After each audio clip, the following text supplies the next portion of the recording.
बिस्मिल्लाहिर्रहमानिर्रहीम। अस्सलाम वालेकुम। आज 20 मार्च है और दिन है इतवार का। इससे पहली वीडियो में मैं आपको बता चुका हूँ सुप्रीम कोर्ट के 10 जजेस का फैसला हॉर्स ट्रेडिंग के ऊपर, और उसमें मैंने आपको बताया था कि सुप्रीम कोर्ट का फैसला बड़ा क्लियर है, जिसमें सुप्रीम कोर्ट ने ये कहा हुआ है कि जिसने हॉर्स ट्रेडिंग, जिसने अपना ज़मीर बेचना है, जिसने डिफेक्शन करनी है, वो इस्तीफ़ा देकर घर जाए, इलेक्शन लड़े और फिर आकर उसने जिस जमात को वोट देना चाहता है उस जमात का मैंडेट लेकर आए। ये नहीं हो सकता कि आप मैंडेट किसी और जमात का लें, आप उस फिर जमात के साथ गद्दारी करें, वोट आप किसी और के मंशूर पर लें और फिर आके उन्हीं की पीठ में छुरा घोंपें। ये सारी चीज़ें इस्लामी हवालों से और इसी तरह से सेकुलर जो हैं, जहाँ पे सेकुलर सिस्टम है, वहाँ पर हर हवाले से सुप्रीम कोर्ट ने इसको जो है वो गैर अखलाकी करार दिया और गैर आइनी, गैर कानूनी करार दिया। अब बात करते हैं कि रफ़ीक तारड़ साहब जो कि चीफ जस्टिस थे लाहौर हाई कोर्ट के, उन्होंने पीपल्स पार्टी की हुकूमत के बारे में क्या इंकशाफात किए थे। उन्होंने क्या बताया था कि तहरीक अदम एतमाद जो बेनज़ीर भुट्टो के खिलाफ 1989 में आई थी, उसको नाकाम बनाने के लिए क्या क्या घिनौने और घटिया किस्म के इक़दाम किए गए थे, कैसे ज़मीर बेचे गए थे, ज़मीर खरीदे गए थे, और ज़मीर खरीदने वाले जो है वो दोनों पैसा चला रहे थे सरकारी फंड से, नवाज शरीफ भी और बेनज़ीर भुट्टो भी। नवाज शरीफ वज़ीर आला पंजाब थे, बेनज़ीर भुट्टो वज़ीर आज़म पाकिस्तान थी, और जो ये घटिया और सतही चीज़ें की थी बेनज़ीर ने और नवाज शरीफ ने, उनमें से एक भी इकदाम इस वक्त वज़ीर आज़म इमरान खान नहीं कर रहे। तो ये इमरान खान की इखलाकी फतह ज़रूर है। अच्छा, ये था कि जब बेनज़ीर भुट्टो की हुकूमत को 58(2)B के तहत घर भेजा गया था तो उसको चैलेंज किया गया था लाहौर हाई कोर्ट में कि जी गलत बरतरफ किया गया हुकूमत को। तो लाहौर हाई कोर्ट के जो चीफ जस्टिस थे रफ़ीक तारड़ साहब, और उस बेंच में मलिक क़य्यूम साहब शामिल थे, इस बेंच ने कहा था कि बिल्कुल ठीक बेनज़ीर की हुकूमत को घर भेजा गया है। और फिर सुप्रीम कोर्ट ने भी इस फैसले को बरकरार रखा था, उस पर तो मैं पिछली वीडियो में आपको बता चुका हूं। लेकिन मियां साहब ये देखें कि उन्होंने उसके बाद रफ़ीक तारड़ साहब को सदर बनाया, कैसे नवाजा, उनकी नस्लों को भी नवाज रहे हैं, उनके बच्चों को भी नवाज रहे हैं, आज तक नवाज रहे हैं। तो ये है नवाज शरीफ, ये है नवाज शरीफ की तजर्बाकारी कि जो जज इसके हक में फैसला देगा, जो जज इनके हक में फैसला देगा, उस जज को नवाजेंगे, उसके बच्चों को नवाजेंगे। यही बात एतजाज हसन साहब कहा करते हैं कि नवाज शरीफ का यह है कि वो जज को पैगाम देता है कि अगर मेरे साथ खड़े हो जाओगे फिर तुम्हारी आने वाली नस्लों का भी मुकद्दर समझ जाएगा, उनको हम नवाजेंगे। ब्यूरोक्रेसी में ये ऐसे ही करते हैं, जजेस में ऐसे करते हैं, और इदारों में ये ऐसे ही खेल खेलते हैं। अच्छा, क्या लिखा था रफ़ीक तारड़ साहब ने, जस्टिस रफ़ीक तारड़ साहब ने? वो ये कहते हैं कि पीपल्स पार्टी के बारे में कि पीपल्स पार्टी क्या कर रही थी, करप्शन, हॉर्स ट्रेडिंग। अच्छा एक मिनट, करप्शन, हॉर्स ट्रेडिंग, गैर कानूनी तैनातियां, सरकारी फंड्स का बेजा इस्तेमाल, प्लाटों की बंदरबांट समेत कई गैर कानूनी सरगर्मियां कर रही थी। इसलिए इनको जो है वो इनकी हुकूमत को जो घर भेजा गया वो ठीक किया गया है। और उन्होंने कहा कि इन्होंने, पीपल्स पार्टी ने जो तहरीक अदम एतमाद थी इनके खिलाफ, बेनज़ीर भुट्टो के खिलाफ, उसमें भी बड़ा घिनौना किरदार अदा किया अपनी हुकूमत बचाने के लिए, अपने इक़्तिदार बचाने के लिए।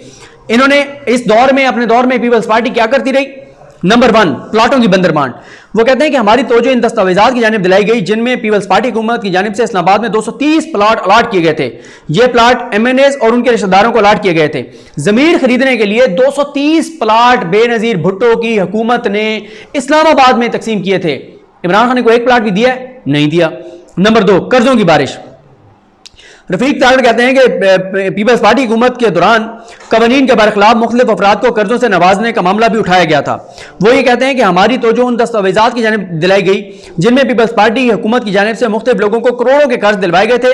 पीपल्स पार्टी हुकूमत के दौरान मुख्तलिफ अफराद को करोड़ों रुपए मालियत के कर्ज कवानीन की धज्जियां उड़ाकर दिए गए थे।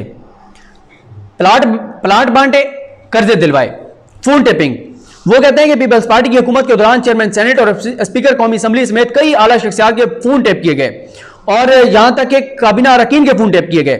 और बेनज़ीर भुट्टो का ये काम गैर अखलाकी भी था और गैर इस्लामी भी था।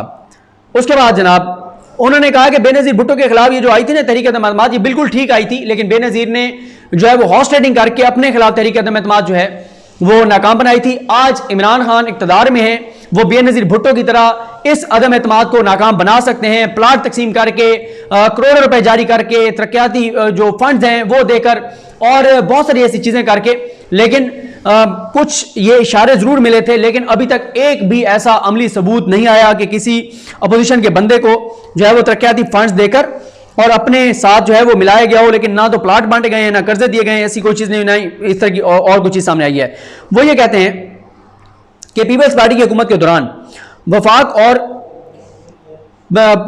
और पंजाब बलूचिस्तान की सूबाई हुकूमतों के दरमियान महाजराई बहुत ज्यादा बढ़ गई थी। अच्छा, आगे कहते हैं कि हमारे सामने रखे गए शवाहिद के मुताबिक मेंबरान असम्बली की वफादारियां खरीदने की कोशिशें की गई, और जिन मेंबरान ने अपनी पार्टियां छोड़ी, पीपल्स पार्टी हुकूमत ने उन्हें नवाजा। पीपल्स पार्टी हुकूमत के इस अमल में करप्शन, हॉर्स ट्रेडिंग और फंड्स के नाजायज इस्तेमाल के अमल को फरोग मिला और कौम के करोड़ों रुपए का नाजायज इस्तेमाल किया गया। पीपल्स पार्टी हुकूमत के इस अमल से वफाक पर अवाम के एतमाद को धचका पहुंचा और कौमी इदारे लड़खड़ाने लगे। इससे लगता है कि अपोजिशन जमातों के पास वज़ीर-ए-आज़म बेनज़ीर भुट्टो के खिलाफ तहरीक अदम एतमाद पेश करने के सिवा कोई और चारा नहीं था। और ये वैसे आपको बता दूं कि ये किसने तहरीक अदम एतमाद पेश की थी? IGI, नवाज शरीफ जिसका हिस्सा थे। अच्छा, फिर नंबर 5, पीपल्स पार्टी हुकूमत ने जो है वो रफीक तारड़ कहते हैं कि उन्होंने MNS को यरगमाल बनाया। वो कहते हैं कि तहरीक अदम एतमाद को नाकाम बनाने के लिए पीपल्स पार्टी की वफाकी हुकूमत ने MNS को यरगमाल बना लिया था। वो कहते हैं कि अपोजिशन की तहरीक अदम एतमाद को नाकाम बनाने के लिए पीपल्स पार्टी की वफाकी हुकूमत कौमी असम्बली के मेंबरान को सवात लेकर गई, जहां उन्हें यरगमाल बना लिया गया और इन मेंबरान को मेंबरान असम्बली के दीगर मेंबरान से राब्ते करने की इजाज़त नहीं दी गई थी। यानी उनको इजाज़त ही नहीं थी कि किसी और से राब्ता करें। इन यरगमाल शुदा अरकान कौमी असम्बली को तहरीक अदम एतमाद के वक्त आज़ादाना फैसले करने से रोका गया। इन मेंबरान को सवात से उस दिन वापस लाया गया जब वज़ीर-ए-आज़म बेनज़ीर भुट्टो के खिलाफ पेश करदा तहरीक अदम एतमाद पर वोटिंग हुई। इस तरीके से हुक्मरान जमात पीपल्स पार्टी ने तहरीक अदम एतमाद को नाकाम बनाने में कामयाबी हासिल की। अच्छा, उधर ज़मीर खरीद कर अपने खिलाफ तहरीक अदम एतमाद नाकाम बनाई, इधर ज़मीर खरीद कर अदम एतमाद को कामयाब बनाने की कोशिश की जा रही है। उधर यरगमाल बनाकर अपने खिलाफ तहरीक अदम एतमाद नाकाम बनाई, इधर यरगमाल बनाकर इधर उनको रखकर मुख्तलिफ जगहों के ऊपर ज़मीर खरीद कर और तहरीक अदम एतमाद कामयाब कराने की कोशिश की जा रही है। लिखते हैं जस्टिस रफीक तारड़ साहब, स्तंभ ज़रीफ़ी यह है कि जब यरगमाल शुदा MNS को तहरीक अदम एतमाद के लिए कौमी असम्बली लाया गया तो उस वक्त भी इन मेंबरान में से किसी ने भी अपनी कैद या यरगमाली से मुतल्लिक़ एक लफ्ज़ न बोला। अरकान असम्बली के इस रवैये पर उनका वकार दुनिया भर में कम हुआ। उस वक्त यानी देखें ना, बेनज़ीर के दौर में कह रहे थे कि बेनज़ीर ने जो किया है पूरी दुनिया में पाकिस्तान का वकार कम हुआ है। आज क्या पाकिस्तान का वकार कम नहीं हो रहा? ये एक वज़ीर-ए-आज़म जो है वो आज़ाद खारजा पॉलिसी की तरफ जा रहा है, अमेरिका के हवाले से, यूरोपीय यूनियन के हवाले से, पाकिस्तान के हवाले से, पाकिस्तान के मफादात के हवाले से, और उसके खिलाफ ये सारी गेम शुरू हो गई। नंबर 6, वो रफीक तारड़ साहब कहते हैं कि वज़ीर-ए-आज़म बेनज़ीर भुट्टो के खिलाफ तहरीक अदम एतमाद के दौरान पाकिस्तान एयरफोर्स और PIA के तैयारों का नाजायज़ इस्तेमाल किया गया। इन तैयारों की मदद से कुल 86 MNS और दीगर लोगों को तहरीक अदम एतमाद के दौरान सरकारी खर्च पर सफ़र कराया गया। उसके बाद वो ये कहते हैं रफीक तारड़ साहब कि पीपल्स पार्टी की हुकूमत ने सरकारी वसाइल का नाजायज़ इस्तेमाल किया। कैसे? वो कहते हैं कि जो शवाहिद हमारे सामने पेश किए गए उनसे इस बात को तक़वियत मिलती है कि पीपल्स पार्टी ने बेनज़ीर भुट्टो ने सरकारी फंड्स का नाजायज़ इस्तेमाल किया, बेदरेज इस्तेमाल किया अपनी हुकूमत बचाने के लिए। हमारे सामने पेश करदा शवाहिद के मुताबिक साबिक वज़ीर-ए-आज़म बेनज़ीर भुट्टो के खिलाफ तहरीक अदम एतमाद के मौके पर सिर्फ 2 दिन में सीक्रेट सर्विस फंड्स में से लगभग 7 करोड़ रुपए निकलवाए गए। और वो किन में तकसीम किए गए? आफ्ताब अहमद खान शेरपाओ जो कि वज़ीर आला थे उस वक्त सूबे सरहद के, जो आप KP के है, मलिक वारिस आफरीदी ये वज़ीर मुमलिकत थे, major general retired Naseerullah Babar ये बेनज़ीर के मामले खुसूसी थे, इनको वो दिए गए पैसे और ये इन्होंने आगे फिर बांटे। नाहिद खान, मोहम्मद हनीफ खान जो कि वफाकी वज़ीर बराए कश्मीर अमूर थे और इन्हें भी दिए गए। उस वक्त कश्मीर में भी इलेक्शन चल रहा था, उसके लिए भी। और जो नसीरुल्लाह बाबर है उन्होंने तस्लीम किया कि सीक्रेट सर्विस फंड से पैसे निकलवाए गए थे और उन्होंने कहा था नसीरुल्लाह बाबर ने कि अगर अदालत की कार्रवाई इन कैमरा कराई जाए तो वो सीक्रेट सर्विस फंड से निकलवाए गए पैसों की तफसीलात फराहम करने को तैयार हैं। बड़े पैमाने पर गैर कानूनी भर्तियां, तैनातियां। और रफीक तारड़ साहब कहते हैं कि पीपल्स पार्टी की हुकूमत की जानिब से बड़े पैमाने पर खिलाफ आइन तैनाती की गई और उन्होंने एंड के ऊपर यह लिखा था कि पीपल्स पार्टी की बरतरफ हुकूमत ने सिविल सर्विसेज रूल 1973 और आइनी शिकों के खिलाफ वर्जियां करके बड़े पैमाने पर नौकरियों से बरतरफ अफराद को दोबारा भर्ती किया। इसी तरह आइन को बाईपास करके जो है वो प्लेसमेंट ब्यूरो के जरिए भर्तियां की गई। और इसी तरह वो कहते हैं इन्होंने बहुत से इदारों में ये भर्तियां की। ज़ाहिर है जब इन्होंने वो अदम एतमाद नाकाम बनानी थी तो MNAs को कहा कि बताओ क्या मांगते हो, कितनी भर्तियां करवानी है, जो करनी है वो हम करवाने को तैयार हैं।